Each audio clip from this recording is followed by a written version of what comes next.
So tonight we have the absolute pleasure of hosting another Barnegat Bay Book Club. My name is Grace Ann Taylor. I'm the Education and Outreach Coordinator at Save Barnegat Bay. And we've had this unique opportunity to invite everyone to join us each month as we invite a speaker from all across the watershed and even the state who have written books about Barnegat Bay. And tonight we welcome Gil Gaul, who is a two-time Pulitzer Prize winner for his work in investigative journalism and public service journalism. Gil is, of course, a journalist and an author, and he's also a Nieman Fellow awardee. And the book we're discussing tonight wasn't his first investigative study into federal subsidy programs, so there's some expertise there. However, tonight he joins us to talk about his book, Geography of Risk, that was published just last year. So I was thrilled as I was reading the facts that it was so current, which is wonderful. The book outlines the cost of storms, not only in New Jersey, but throughout the United States. And it's packed with hard facts and figures. Geography of Risk takes us through the journey of how our current shoreline evolved, how much it has cost us, and where we're headed moving forward. So thank you, Gil, for being here tonight. And I'm just going to share my screen. And when you need me to advance the slides, you let me know. Okay, I'm going to quick close the door. I'll be right back. No problem. Okay. All ready to go. So, yeah,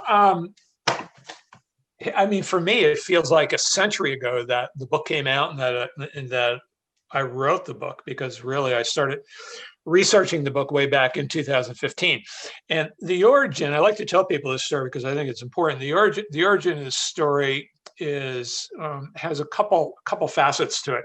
I'm a beach guy. I've been going to the beach all my life. I've been going to or visiting LBI for 58 years now, 59 years, something like that. I showed up there in the summer of 1962, about 2 months after the Ash Wednesday storm of 1962. So I have this long history of looking at one place. And I literally, because I've been going back there to keep surfing and to visit friends and whatnot, although I don't vacation there any longer, but I've been going back there. So I literally have watched the island change from year to year and decade to decade. So that was a real advantage to me. And I guess somewhere along the line, I became really fascinated with this whole notion of how the coasts became developed. How did it come to be that we've stacked all of these houses, all this property, all of this wealth in one of the most vulnerable places on the planet? And so I became a little bit obsessed with this question and began to think about it. I wrote a story about all of this back in 1999 or something like that when I was at the Philadelphia Inquirer. But I really just kind of scratched the surface, and it was always lurking back there. And so when I retired from the Washington Post, and I don't know, I was confused. It's either 2009 or 2010. And after doing a little consulting work, I went back to writing books. I'd written some books in the past, and I decided to go back and see whether I could do it. And that, in fact, happened. I wrote a fun book about all the money in college sports and college football. And then after that, Sandy had happened, and I was thinking about Sandy and watching how people reacted to Sandy. And I thought we got a lot wrong with Sandy and the way we reacted to Sandy and the way we thought about what I viewed as an issue or a problem. And that became the impetus to go back and take all of my personal knowledge and take the little bit of research knowledge I had about the coast and to develop the idea of this book. So that's really the genesis of the book. And I went off and running, starting with the question of, okay, how did the modern coast evolve? And I knew the Shapiros a little bit from just being on the island. And I certainly knew Herb Shapiro a little bit, and I knew that Herb was still alive. So I thought from the standpoint of finding a developer and finding somebody whose family had been on this 18-mile long barrier island would be a good way to start. So I wrote to Herb and asked him if he would be willing to sit down with me and share his family history on the island. And that got me the story of Morris Shapiro, his dad, who in 1926 discovers the island by accident when he's out breaking in his Willie's Night sedan that he had just bought. He was putting some miles on it. He literally drove from one of the beaches, Bradley Beach, I think it was, up in North Jersey, down along Route 9, which was a little more than a cow patch at the time, and saw the wooden sign that was in Manahawkin for this place called Long Beach Island. He decides to take a left-hand turn, goes over what was then in 26 an old rickety wooden bridge that was no more than a foot or two above Barnegat Bay, and lands on this island, and decides to take a right-hand turn down what was then mostly a sand and gravel road, until he gets to about, I guess it's 4 or 5 miles down the road in the area of Beach Haven Crest. And there's literally a plywood shack on the side of a road with a guy standing outside of it. And they have this conversation. And Morris he had come to the country from Lithuania. They had immigrated here in 1899. And he was not a particularly educated guy. I mean, I don't think he had even finished high school, but he was natively smart. He was just a really smart guy with a lot of good business sense and common sense. Long story short, he ends up talking with the guy. The guy has, what do you have, 57 acres for sale, ocean to bay there, that he offers to sell to Morris. Morris says, well, I need to go talk with my wife, Jenny, who was a real partner in every sense of his. And they come back a week later, and she's looking around and says, the island in 26 doesn't have a whole lot, right? I mean, basically a Beach Haven and Barnegat Light and not much in between, some bungalows and shacks and a little of this and a little of that. She thinks it's too far removed from everything. Why would you want to buy here? But he eventually convinces her, and they buy the 57 acres for $1,000 an acre, $57,000. So one of the fun things I did, because I'm a bit of a nerd, a bit of a geek with numbers, I decided to try to figure out what that would be worth today. What it would have to pay to get that same property today.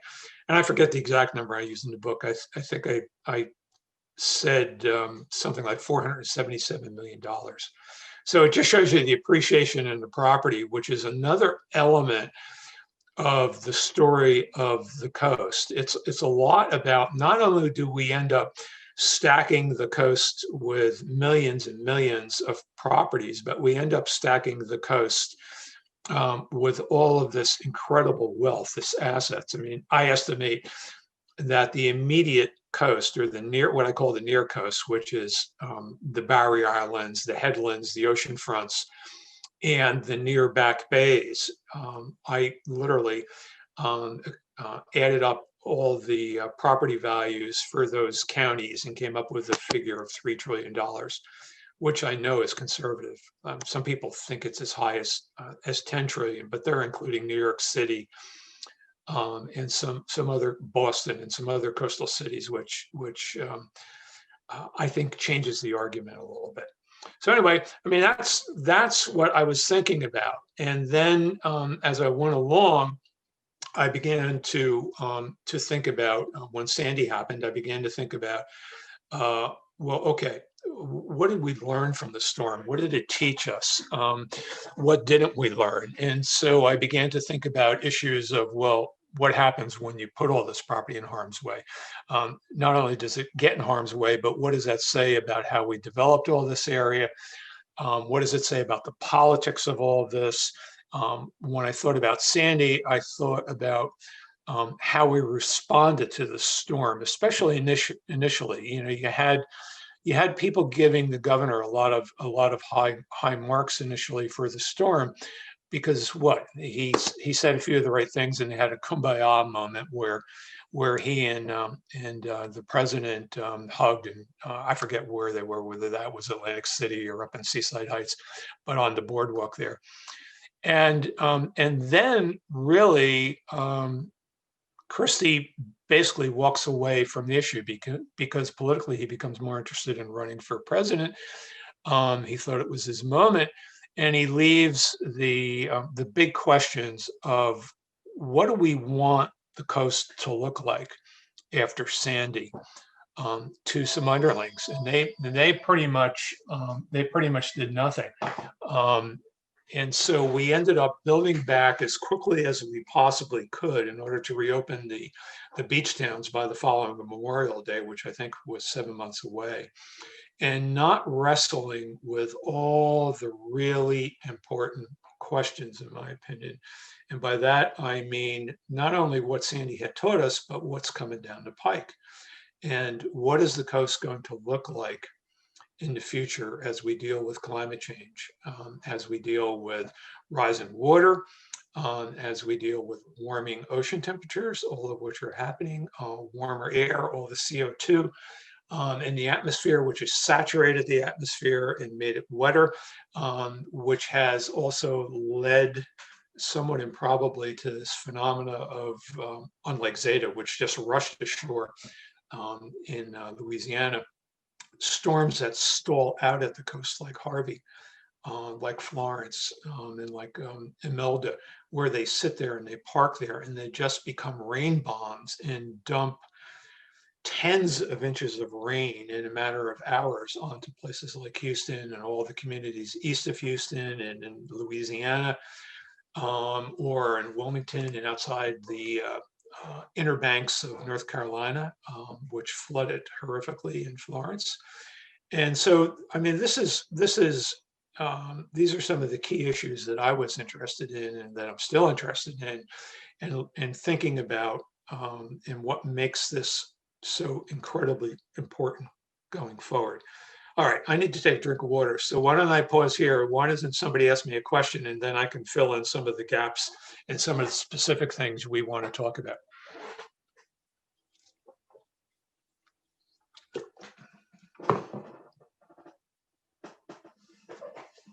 There I am. Okay. Okay. How to find the unmute button. So if anyone has a question for Gil, we can certainly take a question from the either Facebook or from the chat. If not, I can definitely start off with one. You know, I think for the sake of context, and so I'm kind of on the slide now, but if you could just kind of describe the basic evolution of how the private sector initially was trying to be the flood insurer for our homes here on the shore, and how they pulled back, and now the federal government is the main insurer for our flood damages, and how that has and so the way you portrayed in the book, how that has severely impacted the way the houses keep reappearing more often and larger and more expensive and in peril's way. Yeah, I mean, there's a million things to cover in all this. I'll try my best to keep it focused. If I ramble too much, stop me, please, and help me focus. Flood insurance is a great example of the issue at risk at the coast, and in particularly the issue of how do we balance private risk and public risk at the coast. And so it's interesting. If you go back to 1955, I forget which hurricane was that year. Was that Betsy? Might have been. The federal government paid for about 5% of the total cost of recovering after hurricanes and floods. And I'm talking at the coast. I'm not including inland events, which are much smaller and far less costly. By 1970, did I have that right? 70?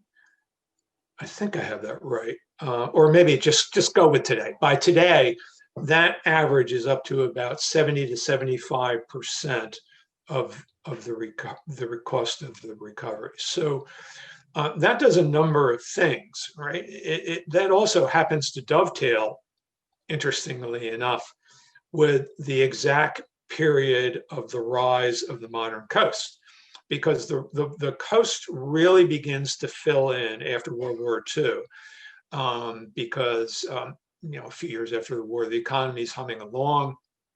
It's a post-war economy. There's a lot of money. People have been saving money to the extent they could during the war. They were working, they had money, they wanted to spend money. One of the ways they thought of doing this was by buying a second home at the beach. And why not do that, right? Nobody was talking about risk from hurricanes and all of that in the 50s, although maybe they should have been. So the issue or the evolution of the expectations of people once they own property at the coast, that after these events, someone will be there to help them. And in this case, the someone being largely the federal government. And it's not just flood insurance, it's the federal disaster relief. It's a panoply of different grant programs that exist. Now there's mitigation dollars, billions of dollars being spent on mitigation. There's everything from water systems and sewer systems to paving roads to building a new $350 million bridge onto a sinking island called Long Beach Island, which we just did.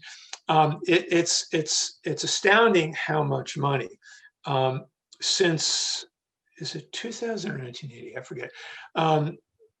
In the last few decades, leave it at that. In the last few decades alone, the federal government has paid out well, that's 2 decades, $500 billion, $500 billion to help towns recover after these events. So as I write in a book, you don't have to be a genius to figure this out, right? I'm hardly a genius. It's simple. If you put all of this property in an area that's prone to hurricanes, nor'easters, flooding events, increasingly rain bombs, increasingly back bay flooding, increasingly nuisance day flooding, you're gonna end up with a lot of damage. And that's, this tension that we've built ourselves into, and which is only going to get worse under climate change as we go forward with bigger, more powerful storms that we're seeing. That's documented in the last 5 years alone, with the increasing rain bombs, with sea level rise. We go with models on sea level rise. If you go with a mid-level increase of 3 to 3.5 feet over the next 50 or so years, that's going to have an extraordinary impact. If, God forbid, we see something like 6 feet or even 9 feet, both of which, while they're outliers, are not out of the question. A lot of the coast is toast at that point. It's going to be buried underwater. You're not even going to be able to get to your house by a boat if that happens. And so there's all that risk. And then there's the issue, again, going back to who pays for it. So with flood insurance, it's fascinating.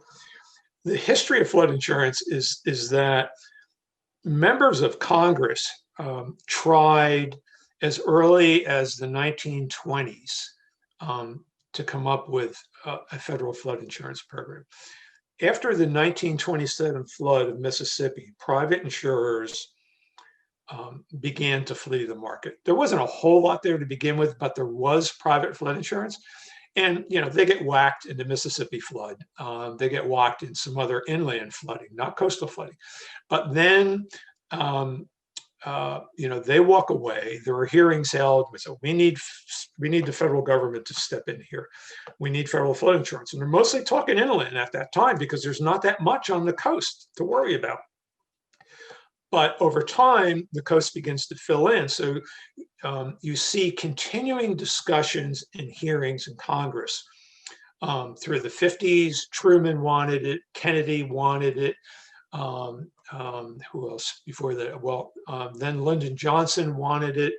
And in '66, they set in place 2 studies to look at federal flood insurance in a serious way. Yet again, one was by a guy from Resources for the Future. I forget his name.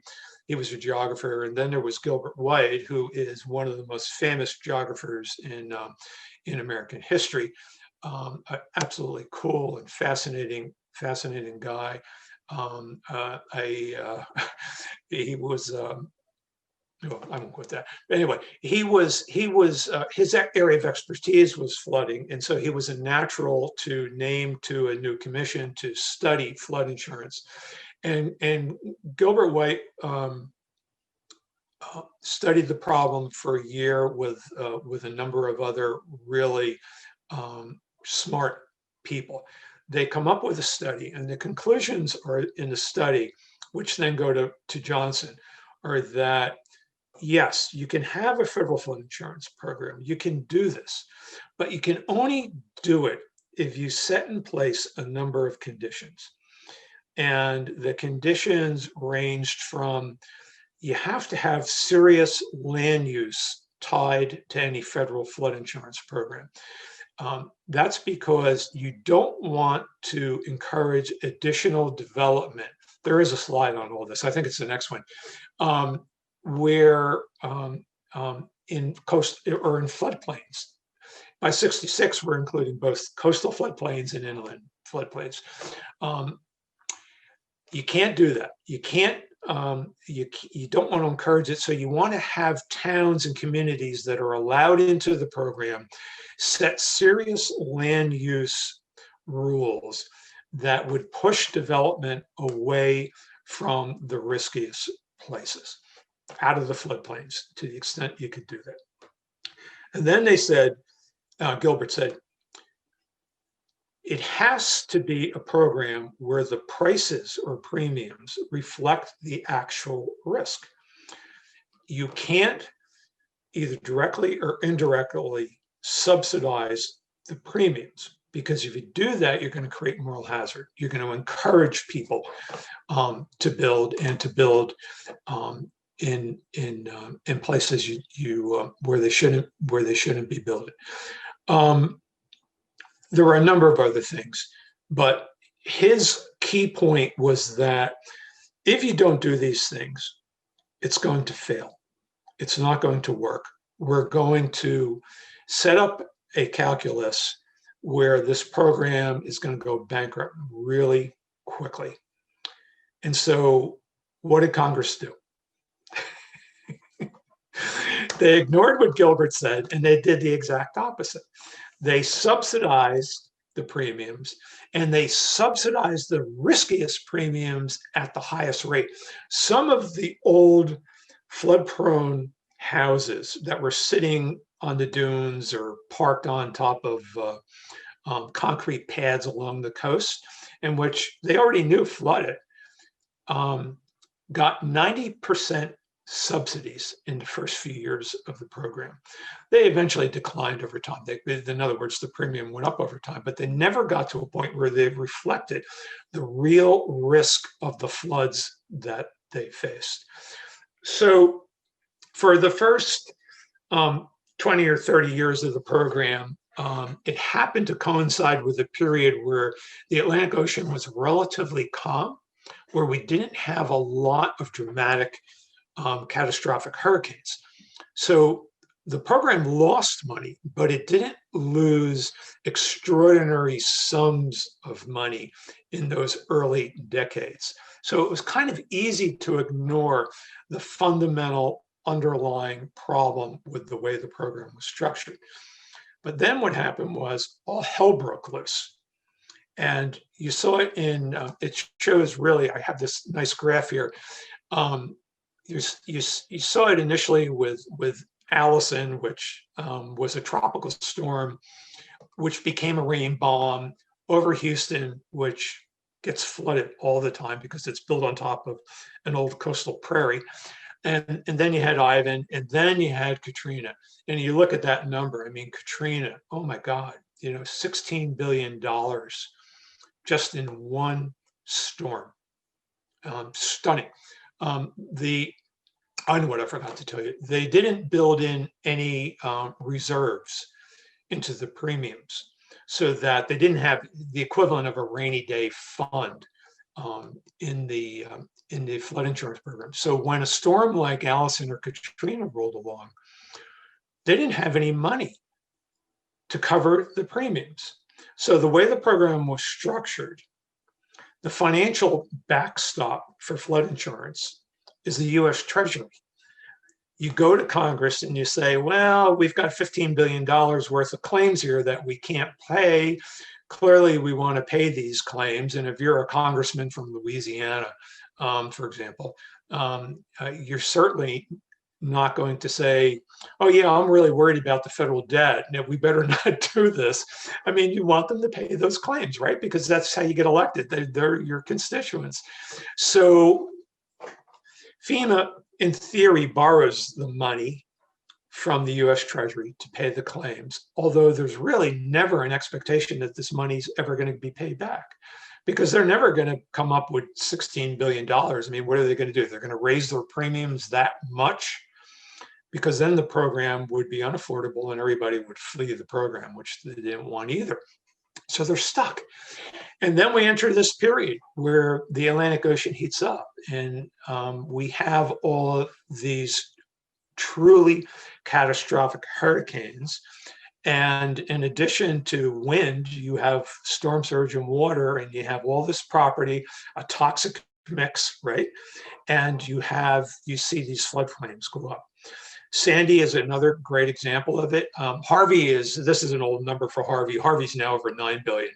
But Sandy was just an extraordinary event. I mean, it was an unusual meteorological event in a sense, because its pathway got blocked to the north. I forget whether it was Labrador or Greenland. There was a gigantic high pressure system, so it can't go up the coast and spin out the way most hurricanes do in the fall when they reach the mid latitudes. And it literally hit the brakes, took this bizarre left-hand turn into the coast at Brigantine. And then what does it do once it gets over land? All of a sudden, all this wind that had been blown from the northeast for days and days and days, piling up water into Barnegat Bay, all of a sudden, like this, it goes south-southwest. And all that water gets blown up Barnegat Bay, starting from the south, from Mystic Island, up through Beach Haven West, up beyond the bridge into the north. And people like to say, oh, we had the breach, and that was the real problem, and why we flooded. That wasn't the problem. The problem was that all this water got blown up into the bay. And you can show that with the data, which the scientists did from Stevens Institute. And it happened so fast. I mean, the northern end had some of you guys live up there, I know. I mean, it had almost emptied out. You could almost walk across the damn thing. And then all this water comes, and it just fills up in a matter of hours. And then you have this extraordinary flooding that occurs up in Brick and Lacey Township and Toms River and on the backsides of the Barrier Islands, because there's literally just so much water. And you can see it in a set of data. So for the flood insurance program, if I remember this correctly, prior to Sandy, in the 34 years prior to Sandy, Ocean County homeowners, including the Barrier Islands and the Back Bay, had filed about, I'm going to make a number up, $150 million worth of flood claims over 34 years. And in Sandy, the figure the last time I looked was $2.5 billion just for Ocean County. If Ocean County were a state, Ocean County by itself would rank 7th among all the states in flood losses. So that shows you how epic or epical the flooding was in Hurricane Sandy. And so much of it was along the Back Bay and Barnegat Bay. So much of it was in those old lagoon communities some of which were second homes, some of which were retirement communities, some of which were just places where people live because they like to live by water. And the lagoons, bizarrely, there are 13,000 of them alone in Ocean County. Those lagoons acted as funnels for water to get to places that it had never gotten to before. And so that's why it ends up in, what did you have? Something like 40,000 houses that had, was it 50% or more damage along the bay? I forget these numbers because, again, I'm sorry, it's a little old and I've had so many numbers inside my head. But it was some extraordinary number of houses that were flooded, and the owners, most of them were insured, and the owners ended up filing all those claims, which is why you see the number jump from 150 million to 2.5 billion. State of New Jersey went from, I think, about 1.3 billion to about 6 billion, just in Sandy. Did that answer it? Yeah, I think so. And then some. We have some questions in the chat, and so for those of you, we're just kind of using the slides as a backdrop to what Gil is speaking about. It's not a formal front to back slideshow. That's why we're doing a lot of flipping. By the way, that's Beach Haven West, right? What it looks like today. So Beach Haven West, what is it? 4,500 houses, 4,000 of them had at least 3 feet of water inside of them. And I know at least 1,000 were 50% damaged, substantially damaged, and it was probably closer to 2,000. The tax assessor told me that they just couldn't get out to do the appraisals. I mean, it just got completely flooded. And so just as a reference, I think most people probably know this, but much of Barnegat Bay, the edge of Barnegat Bay does in fact look just like this. This is not unique to Beach Haven West. This is actually, no, many of our Bay Shore communities, and even on the Barry Island shore communities, do in fact look this way. So we do have two questions in the chat. And one of them I'd like to push off to the end because I think it's a good end cap question. So John, if you can hang on to yours, I see it. But for Paul, Jeffrey has a question. I know you actually quote Paul in the book, right? So I think I did, Paul, didn't I? I know I spoke with you. I think so, yeah. Yeah, yes, we have spoken, and I have read your book, and I continue to see all the houses around me get built higher. Yeah. And I wonder what's going to happen. I guess we'll all just have to come in and out by boat because the houses, we have $1 million homes 15 feet in the air, which are going to be just fine, but the roads are going to be underwater. So I think we'll just all come in by boat. Wait a second. Grace Ann, can you show the 2 slides from Dauphin Island? Because I'm going to debunk that myth that you're going to be fine. Sorry.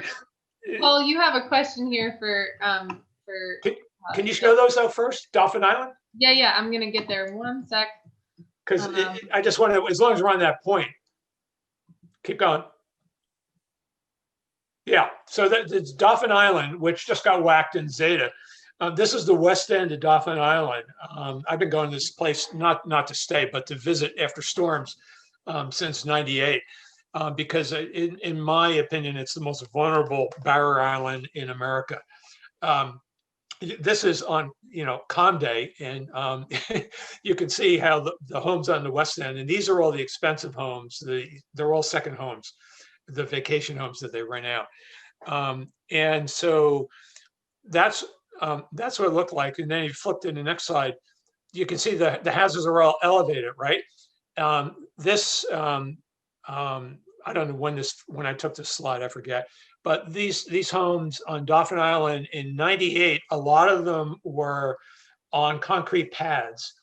And then there was a hurricane called George, a Cat 2 storm, that took all those homes, the old homes, like bowling balls, and rolled them across. This is the main road in between the place, and took them and slammed them into the houses back there along the Mississippi Sound. So they all got replaced with new, bigger houses that were 15 feet in the air. And everybody thought, we're safe, right? We're elevated. And yeah, elevation helps, but it only helps to a point, because then Katrina came along. Next slide, please. In 2005, and I was able to get on the island, I think 3 or 4 days after the hurricane, and the mayor took me down to the West End in a Jeep. It was the only way you could get down there. And this is all you saw. This is all you saw. All the houses were swept off of their 15-foot pilings by a 19-foot storm surge in Katrina. And they were all ended up out in the Mississippi Sound behind the west side of Dauphin Island. Now, the coda to this is that, of course, they built back. So if you go down to Dolphin Island today, the houses are even higher in the air and they're even bigger in the air. And they look like birdhouses to a certain extent because they're so high up. It's funny. But, you know, FEMA has paid about $100 million worth of flood claims on this tiny barrier island. And it's almost all on the West End down here. And that's what happens. Anyway, So elevation. That leads perfectly into Paul's original question, which is, can the private insurers enter the current flood market or not until NFIP rates dramatically increase? Well, they're entering it already, but they're entering, what they're doing is, Paul, they're cherry picking. They're selling policies in places where the data show the risk is relatively low. So, you know, they're just playing an insurance game, probability, and until they get slammed by something really, really big, they'll continue to sell the insurance, and we'll continue to see the market grow a bit, but I don't see that market replacing the NFIP anytime soon. I just don't do it. The risks are too great, and we'll talk a little bit more about risk going forward. So I think that maybe if NFIP went completely broke, we'd see a more vigorous private market. But I'm just not that. Some people say that'll happen, but I just don't see it. I really don't. I don't see the private market replacing the public market, the federal flood insurance program, and especially as long as coastal legislators, lawmakers are really good at lobbying and protecting the program and resisting driving up premiums to rates where honestly they need to be. They have fought that. Big problem, of course, is if the insurance companies cherry pick off ones that are a reasonable risk, and that leaves those of the highest risk in the federal program, and you get into a very nasty spiral. It's one of Absolutely. The question. Yeah, no, you absolutely do. And if I owned a house at the beach and had flood insurance, I mean, I would certainly expect to see my premium to continue to go up. All I'm saying is history has shown, at least until now maybe this will change, that those premiums, however, never really, at least in the aggregate, get to a point where they reflect the real risk, and that they're enough to cover the costs of the program. I mean, having an insurance program without reserves, I mean, that's just extraordinary. That's just stunning to me that they did that for what, 45 years? So, perfect. Okay, so perfect. There's another question here from Karen Argenti, who's a member of our board and very active in our development issues. And so she's asking, why should the public support the rebuilding of the homes on barrier islands? If it is flooded, it should not be rebuilt. Yeah, well, there are a lot of ways to parse the question. I think if you read my book, I mean, I think it becomes evident that I pretty much make that case and probably lean towards that case. I've become a little bit kinder and gentler in the last year, only thinking that I need to do a slightly better job of being a little more empathetic to the people who get crushed by these storms. And by that, I'm not suggesting that that means I'm okay with the federal government being responsible for most of the recovery. I'm not. I guess what I am willing to go along with for the near term until we figure out some sort of solution to all this would be to have a fairer calculus. So let's go back to the way it used to be, where the federal government would pay for between 25 and at most 50% of the cost of the recovery. And let's put more of the risk back onto the towns themselves, because after all, they're the ones that control land use. They're the ones that make these decisions. They're the ones who have decided that we're going to build bigger and larger and allow this and allow that. They're the ones who have fought, in the case of New Jersey, and this is true in some other states as well, almost any attempt to try to have a more, in my words, rational system for building at the coast, for developing. They've resisted after the 62 storm. They certainly resisted after Sandy. There's twice been proposals to have a state coastal commission that would not exactly control development at the coast, but would have at least had input at the coast and worked with the counties to try to do something. But they've been pushed back. The mayors have lobbied strenuously. They have fought bitterly. They've hired public relations firms to fight attempts to have stricter land use at the coast. So, you know, I think it would be fair to say, okay, going forward, the towns are going to be responsible for a minimum of 50% of the cost of beach fills, maybe 75% of the cost of beach fills. They're going to be responsible for, let's have a deductible for disaster assistance of 25% before the federal money kicks in. Let's have requirements for the mitigation dollars of, say, 25 to 50%. So they have some more skin in the game. And I think that's the only way that you're going to begin to get any reasonable land use at the coast going forward.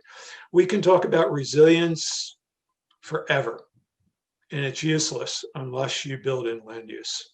And that's the problem with most of what I see written about resilience and most of what I hear said about resiliency. All this stuff sounds good. Yeah, let's rebuild the marsh. Let's do this, let's do that. But unless you're willing to say no to some developers occasionally, what's the point? So that's sort of where I come down. I hope that kind of answers the question. Yeah, and she just has another note here, you know, that we have an example of that at the Jersey Shore where, you know, yeah, the entire coast. Well, no, an example of it saying no to developers. In fact, that you know, Island Beach State Park is kind of Yeah, a I know. roundabout way of, you know, that story. And obviously nobody lives there. There are some residents, but not Right. the same kind. And that you know, the beach is obviously accessible to everyone. So Yeah. yeah. That was Yeah, her- no, I love that, but it's too late to go back and do that. I mean, we're not, especially in New Jersey. That ain't going to happen. I mean, what the little bit of open space we have at Island Beach and up at Sandy Hook, and there's a little bit down south. That's it. We're not going to have any large swaths of undeveloped property unless, God forbid, we have a Katrina that slams into our heavily developed coast and wipes out, you know, $500 billion worth of property or something. And at that point, everybody throws up their hands and says enough is enough. But that, you know, like, that's not going to happen. It's just not. I mean, these battles go on up and down. South Carolina, of all places, actually probably has a slightly better shore program than most states. And they bought up a large tract of land near Charleston called the Ace Basin, which is just beautiful. It's just wonderful. I mean, you get to see the authentic coast and see what the coast looked like 1,000 years ago when you drive into some of the areas there. But at the same time, I mean, Charleston is a disaster, and it's if unless they build a seawall or do something to the place, it's just going to drown over the next 30 or so years. And they're building like crazy on the barrier islands around immediate Charleston, Johns Island, James Island, places like that. So, I mean, this is it's a problem up and down the coast. It's a little bit less of a problem along the Gulf Coast because it's a different kind of coast because it's the Gulf, it's not the ocean, and there's less money there. And where you have less money, you tend to have the problems aren't quite as large as they are here, where you have extraordinary sums of money at risk. So that actually leads me to one of the questions I had, that I finally kind of came to.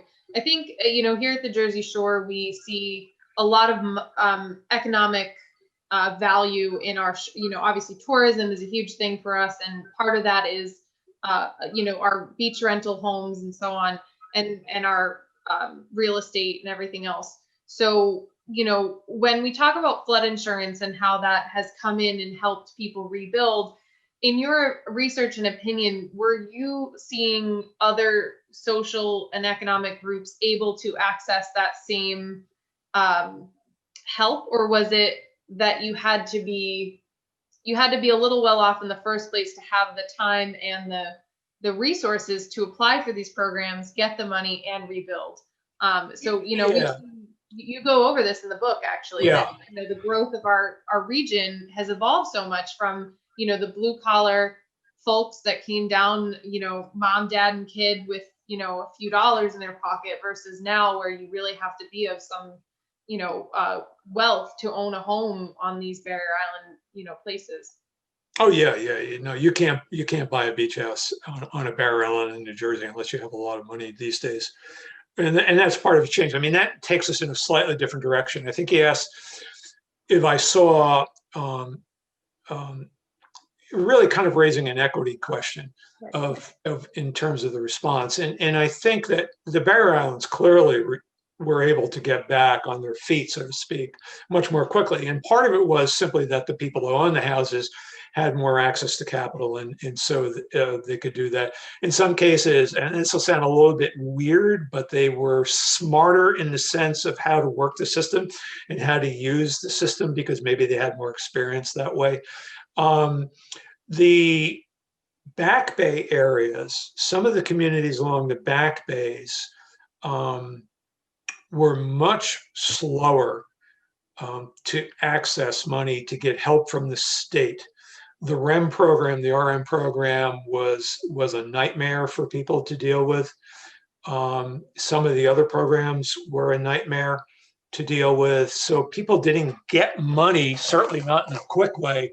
And I read a little bit about it in the book. I mean, some of these folks were living in neighbors' basements and garages and unheated places certainly for that following winter after Sandy, which you'll remember was a brutal winter. It was incredibly cold and snowy. But also for a couple of years. I mean, until they finally got that check and they could rebuild. So if you were older and you were sick and tired of this, you just sold or you walked away from your bungalow. We saw that in Beach Haven West in a number of places. Certainly the selling. I mean, there was a lot of selling that took place. And so if you look at Beach Haven West, it's it used to be all the, what I call the Shapiro shacks, all those old little 600 square foot bungalows, right? And now you drive by the place, and especially after Sandy, it's nothing but 2,500 square foot houses, 3 stories in the air. They're beautiful and all of that, but they're, it's basically the suburbs at the bay.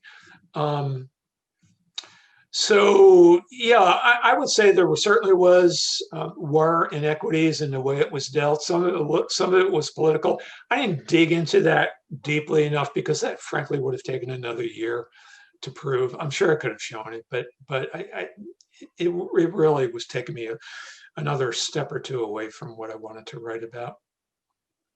Yeah, well, yeah, I can totally understand that. I mean, the book is chock full of I mean, you traveled across the United States in some parts, and you really, Oh yeah. I mean, hundreds of people to gather this Oh story. God, yeah. And so we are coming on almost an hour, and so I think it would be good to go back to John's question. And I know you kind of covered this sporadically through our talk tonight, but moving forward, we need to get some. Well, we need to get to a solution. And so John's question is perfect, and it wraps it all together. And there's so many different ways to take this question, but what would your ideal response have been to rebuilding from Sandy to inform how we handle the next big one, and sea level rise? And so that takes us into a perfect place to go and say, what is the solution? We say less development, building higher up. We didn't talk about buyouts, but that was something you discussed. Like, what do we do in your? Well, I don't. Yeah, you did ask a lot of questions. So it really depends on how you define resiliency. I'll get to that in a second. My problem with the response to Sandy was that we didn't hit the pause button. We should have hit the pause button, and we should have, whether it was setting up a commission, doing something, we should have taken 6 months. We should have looked at it and said, okay, here's what the coast has been. This is what it'll look like under the following different scenarios. Here's what we know as best as we can about what's coming down the pike, how the world is changing around us, the climate. And discussed all of that. But Christie, he was part of the Trump crowd. He didn't want to talk about climate change. It never came up. People in the science sections were sort of told, don't raise climate change. So it was a non-starter. And as long as it was a non-starter, we were never going to have the conversation that we needed to have. And so we end up rebuilding this on top of a dune. And I will tell you, this is in an area, Beach Haven, I know very well, that is just structurally very vulnerable. Even with the sand that got dumped there by the Corps of Engineers after Sandy, a lot of it is washed away. You're still very much exposed. But this has been the response. Build back as quickly as possible, fill in the cracks, build bigger, build higher, more square footage. Towns like it because you get more tax revenue, right? So you have more money to play with to do things. And then I'm just going to say it, ignore the big questions, ignore the really heavy duty questions that need to be asked. So I think if you define resiliency as the near term, by decades, 10 years, 20 years, 30 years, I think you see a variety of opportunities and responses that are happening. And also, I will say the context here is the federal government is beginning to put more money into this thing we call mitigation, which is another fancy word for resiliency. Try to find ways that we can limit the potential damage in the future by what's coming, and it is coming. But in the short term, you can do things, and I'm not saying I endorse these things, but they range from try to rebuild some of the wetlands behind the barrier islands. Some of that's going on. You can elevate roads, which they continue to do, which in my opinion is pretty useless and actually counterproductive. But it helps you in an evacuation, I suppose. What was I going to say? Sorry, I'm drawing a blank. I'm having one of those senior moments. Oh, you can continue to pump sand which we're doing. I mean, New Jersey got what, $1 billion after Sandy just to pump sand. Of the LBI project was, I don't know where it's at today. It's probably $400 million. They're doing the project up by you guys up towards Tom's River. I don't know if they finished that one or not, from Wortley Beach up to wherever. They replenished up in Monmouth and Monmouth Beach in that area. So, I mean, that's a Band-Aid. It helps in the short run. It helps with smaller storms for sure. You can fix the gauges, and you can put in pumps on the bay to help with the sunny day flooding events, the so-called nuisance flooding. What else? You can elevate. Buyouts aren't going to work in New Jersey. They won't work until we haven't talked about this, until we hit this point where the climate and the financial markets are like a tectonic plate and they begin to shift, and risk becomes real, and the cost of living at the coast becomes real, and it begins to get factored into the mortgages. You know, banks begin to say, we're not going to write 30-year mortgages, and why would they? We're going to write 15-year mortgages if we write them at all. The credit rating agencies are going to and this has already begun to happen in places, are going to make the cost of borrowing more expensive for towns along the coast. The flood insurance will become more expensive, and whatever else you think of when you think about the cost of living at the beach. I mean, those things will go up. In my opinion, that's when things really begin to change, when the financial calculus changes. I do think most Americans believe in climate change and are aware in a general sense of what it means, in that there's a potential for real catastrophe, whether it's wildfires or tornadoes or rain bombs or hurricanes, but they don't know the details. You know, they're not reading my book. They're not drilling down into the details of what that means and how that translates into costs, both in terms of their own costs and taxes and damage, et cetera. But if you live at the coast and you begin to experience these things, then I do think that you're going to begin to think twice about whether you're going to buy a place at the beach. The guy by the name of Spencer Glendon, who used to be one of the folks who ran a gigantic management firm up on Wall Street with $1 trillion in assets, went to work for Woods Hole because he kind of got religion about climate change and wanted to teach people about climate change and financial risk. I mean, he basically told people at a talk in Florida a year or two ago that because we haven't baked in the actual cost of risk at the coast, that we're understating that risk, and that's reflected in the value of their property. That their properties, in other words, are overvalued, and that's all going to come crashing down. Guy by the name of Sean Piketty, who was chief economist at Fannie Mae, did an interesting paper, and I forget when, it was after Sandy, in which he basically said there's a potential for a 2008-like crash at the coast in terms of property value. I do think when these two things go like this, you're finally going to see property values begin to seriously decline at the coast. You see it in a limited way today in selected markets in North Carolina and Virginia Beach and Miami, but not in a large way. And counterintuitively, this summer, we have seen a really strong real estate market up and down the East Coast, with property values rising, with sales increasing.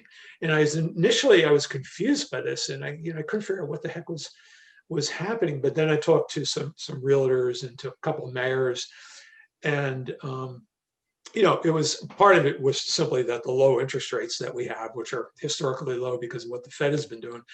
But but it's also it's a weird response to the COVID, where people fled New York City and other places, and if they had beach houses, moved to their beach houses, or looked to buy second homes in places that they thought would be safe going forward if another thing like this happened or this continues. And so that weirdly spurred the market and gave it a real nice spurt. So if you own a place at the beach, this was actually a pretty good time, a pretty good time for you. But it ain't gonna last. Whether it's 30 years or 50 years or 70 years, I can't tell you exactly, but it's going to come to an end, and it's going to come to an end in a really, really bad way. So when people ask me, should I buy a house at the beach? What I tell them is, if you really love living at the beach, go ahead and buy it. Maybe you have 20 or 30 years and those will be a great 20 or 30 years. And if that's why you bought the house, God bless you. But if you're buying your house as an asset, looking at it as an investment, you're making a really big mistake, a really bad bet, because this isn't going to continue the way it's continuing. It just can't.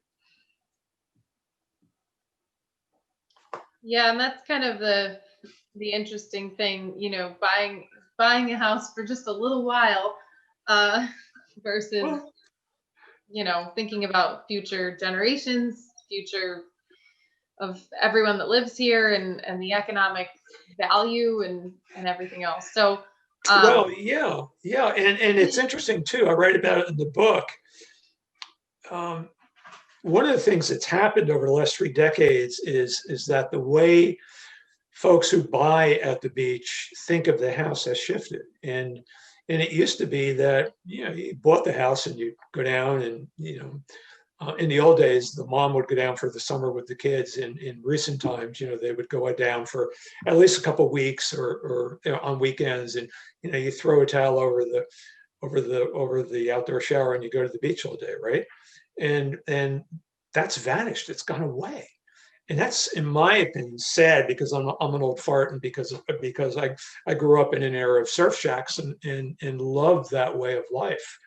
But it's also important because what that tells you is that they are viewing their houses as investments. And that's why year-round populations have emptied out before COVID. Now, this is changing with COVID. Places like Ocean City went from, I don't know what it was, 15, 19,000 to about 7,000. LBI used to have 14,000. It's down to about 7,000. The Barrier Islands have basically just emptied out.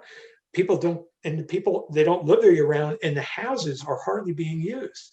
I mean, they're lucky they're not renting them out, which is interesting, but they're they might go down for a week in the summer. The kids, again, pre-COVID, are away at camp, or they're off in Europe polishing their resumes for college or doing something or other, but they're not at the beach house. And so the small businesses couldn't find work. That's why you begin to see, what is the H-1B program or H-1A program, where you would bring in foreigners, and you would have lifeguards from Eastern Europe and working in the grocery stores because there are no local kids to take the jobs. So this thing has all kinds of interesting ripples to it that affect the culture, not just the economy, and not just the physical beach. Yeah, I was just that's actually how I was going to tie it all back to the end here, and that, like, this conversation has gone on now. We've done a little bit over an hour, and there's so much in the book, in your book alone, that we didn't cover. And then just the culture and the story is so involved over the course of the last 100 years and how we got to where we are right now. So I just want to say thank you, Gil, for giving us that insight, and thank you to everyone that stayed on, both on Zoom and on Facebook. We got only a handful of questions, and so if there were any last questions, I just wanted to say that. But if there aren't any questions, thank you for everyone for participating, and please take a second to read the book, because it's really informative and can only whet your appetite to try and understand more of the story of how we got here. So Gil did a really great job of going through the statistics and the economic story about our coastline. And so this conversation is after we had a book about Great Storms of the Jersey Shore written by multiple authors talking about the logistics of the storm itself, the storms themselves. So you can check out that video on our YouTube channel, on Say Barnegat Bay's YouTube channel. Yeah, I know Margaret well. Yeah, so we actually Poochie. discussed, Pooch, yeah. We discussed having you at the meeting, and we're like, you know what, we think Gil's gonna be the next one we invite, because it just felt like the perfect progression. And in fact, I didn't do this on purpose, but today is the anniversary of Hurricane Sandy making landfall in New Jersey, which is both Yeah, I forgot that. Yeah. humbling and somehow well-timed discussion, or not well-timed if you don't want to think about Sandy, which I understand because it was horrible. But anyway, thank you so much for being here, everyone on Facebook, everyone on Zoom. It doesn't seem like there's any other questions, and we're grateful to have you, and thank you for being here. Well, thanks for inviting me. It was fun. Yay! Okay, I'm here. If anybody wants to ask me a question some other time, you can find me, send me an email, or find me on Facebook and send me a note. Happy to answer. Awesome. Britta, did you want to say something? You unmuted. Oh, just wanted to say thank you to Gil and everyone on the call. It was nice to, in this sort of rainy, nasty night, be together and think about these topics. So again, thank you. And I hope everyone stays safe and healthy at this time. And I know we have big events coming up, an election, and, stay safe, vote, whichever direction you choose, but use your voice and your personal power. Think about the things that are in front of us and behind us, and stay well. Thank you so much, Gil. You're welcome. And I think we're going to read about the pines next. Isn't that what we have up? Hopefully, we got to figure out that one, but that's the direction we're headed into our winter foresty, hot cocoa and stuff. Yeah. Yeah, and I think Maybe you can get John McPhee on to do a Zoom with you. we talked about that. We're not sure we can get them, but we are very open to suggestions from anyone, the public or people who are joining us with the book club. And that is really the book, Gil, that we wanted to read. We still might do it, and then if we can't get John, look for someone else who can talk with us about the Pine Barrens. You can probably contact them through Princeton. It's on deck of things to figure out. I had to get through your book first. Yeah. So we definitely want to. We're heading that direction for topics. For those of you who don't know, I did get some questions about this actually, so it's a good thing to kind of touch on real quick. First of all, you don't have to have read a book to join us for Meet the Author events. And if you're interested in knowing what books we're reading before the Meet the Author event, the Meet the Author events are usually at the end of the month. And so what I do is I post them on our Goodreads book club, which is the Barnegat Bay Book Club. It's on Goodreads, the website. I also post the event on Facebook, and I post the event on our website. And then you get the notification for the Meet the Author event a few days prior. We'll send out a big reminder in our email list. So if you're curious to stay in touch with those things, you get into our circles. You can find out what books we're reading by following our Goodreads account, which is where a lot of bookworms find their books. And you can follow our Facebook and our website to get more information. So I did get a question about that in one of our responses. They were like, do I have to have read the book? And how do I find out about a book before we get to the Meet the Author event? So yeah, for sure. So thanks everyone, and we'll see you next time.